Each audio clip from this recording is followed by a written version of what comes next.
আয়া পড়ছি আরেকখান makeup look নিয়ে। প্রথমে প্রাইমার লাগাইলাম, প্রাইমার লাগাইলে মুখটা চকচক করে, তারপরে ফাউন্ডেশন, তারপরে ব্লাশ। কি সুন্দর যে জিনিস এটা। যাই হোক, ব্লাশ করানোর মতন তো জীবনে ক্যাডাও নাই, নিজে ব্লাশ করানোর মতন এটাই একটা বুদ্ধি। অবশ্য একটা উপায় একখান আছে, যদি ভগবান 2-4 লাখ টাকা মুখে একটু ছুঁড়া মারতো তাইলে একটু নিজে ব্লাশ করা যাইতো।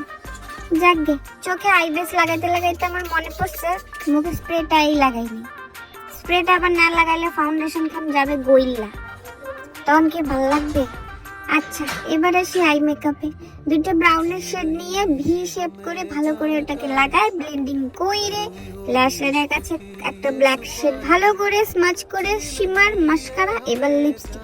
হয়ে গেল আমার সাজন গজন। তোমাদের কেমন লাগলো?